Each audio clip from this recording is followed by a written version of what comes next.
Bado tuko kwenye ujumbe unaosema thamani ya mwanadamu iliyopotea. Tumeishia kwenye mfano wetu ambao tumeutoa kwa habari ya namna ambavyo mwanadamu ameona si vyema kuwa karibu na kinyesi chake,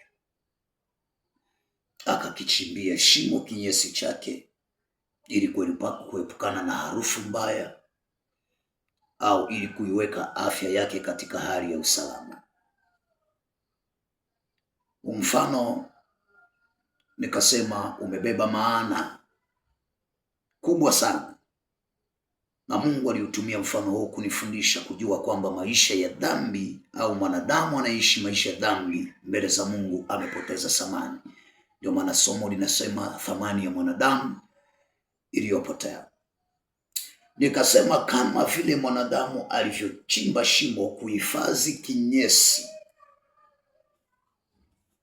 kama mwanadamu alivyochimba shimo kuhifadhi takataka, kama mwanadamu alivyokusanya taka akachukua moto au kiberiti na kuzichoma takataka, ndivyo ambavyo Mungu ameiweka jehanamu kwa ajili ya kuchoma takataka ambazo ni wanadamu wenye dhambi, kwa ajili ya kuteketeza kile kinyesi ambacho kwetu ni kinyesi, ambacho kwa Mungu ni sisi tunaoishi maisha yasiyo sawa sawa na Mungu.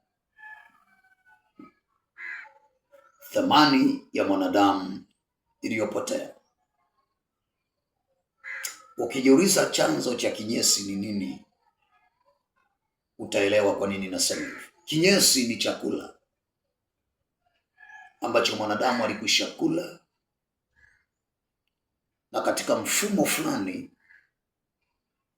kile chakula kikageuzwa kilipokuwa kikimeng'enywa au kikifanya kazi yake ya matumizi kwenye mwili. Mwisho wa siku kile chakula kikageuka sasa kuwa takataka. Ni zile chipsi ulizokula jana, ni ile miogo uliyokula jana, sambusa ulizokula jana, pizza ulizokula jana, mishkaki uliyokula jana, na vingine vyote ambavyo wewe unavifahamu ulivitumia kama mfumo wa chakula.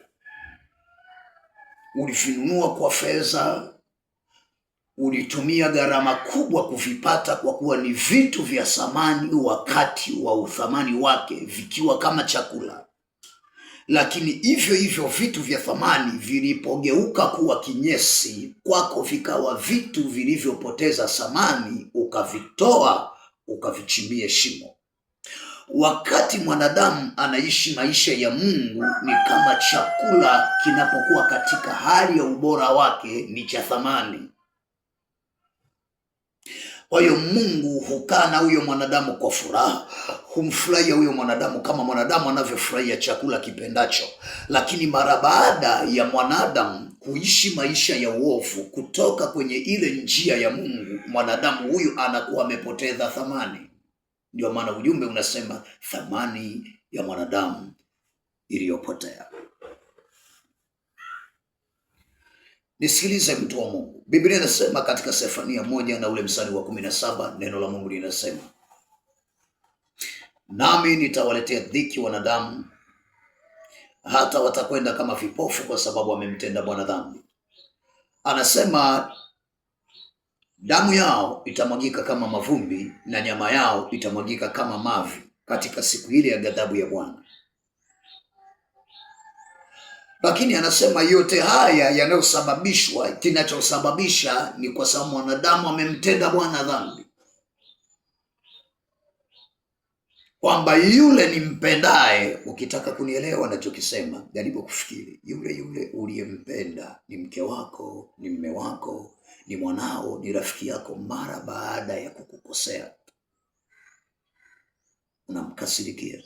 Na saa nyingine unasema mwanaume mimi nilikosea kuolewa naye, yaani mwanamke mimi nilikosea kuoa, Kwa kweli mtoto kichwa kibovu, si tabia hizi ametoa wapi? Huyu mtoto ni mjinga kabisa, ni mpumbavu mwehu. Lakini mtoto ambaye ulimpamba kwamba nimepata mtoto mwanaume mzuri, mtoto ambaye huyu kwa kweli ni kichwa, wengine mkasema nimepata mke mzuri, yani hamna mwingine kama huyu dunia nzima, nimepata mume mzuri, hakuna mwingine huu dunia nzima. Mlisema maneno yafuatayo, lakini ni nini kilichopelekea mpaka leo anageuka kuwa mpumbavu? Unamwita ng'ombe, unamwita mbuzi. Ni kwa sababu makosa yake yanaipunguza thamani yake. Ukitaka kuelewa unachokisema, angalia leo. Ikitokea mtu tu ameiba shilingi 10,000 au ameiba simu tu, raia wako tayari kumwitia mwizi na wakashika matofali wakamponda wakamuua. Hiyo tu ni ishara inayojulisha kwamba mwanadamu amepoteza thamani. Ni ishara inayojulisha, kwa sababu ukijiuliza simu au hiyo shilingi 10,000 na uhai wa mwanadamu ni kipi chenye thamani, unajua kwamba mwanadamu ana thamani kubwa kuliko simu. Lakini kwa kuwa thamani yake alishaipoteza, simu inaonekana ina faida kubwa kuliko mtu.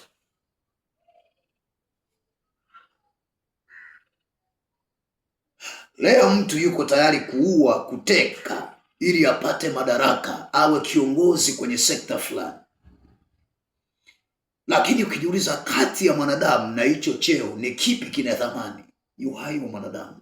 Lakini kwa kuwa mwanadamu amepoteza thamani yake, cheo kinaonekana kina thamani kubwa kuliko Mungu, kinaonekana kina thamani kubwa kuliko binadamu. Leo mtu yuko tayari kumchoma kisu mke wake, mume wake, baada ya kusikia amechepuka. Sasa ukijiuliza lile kosa na mwanadamu ni kipi kina thamani, unajua mwanadamu ana thamani kubwa kuliko kila alichokifanya. Lakini mtu anaua mwanadamu, anatetea kile alichokifanya mwanadamu.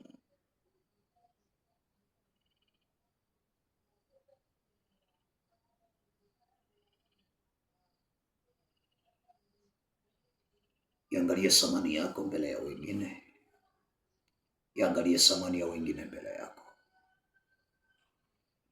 Ubarikiwe kwa kunisikiliza.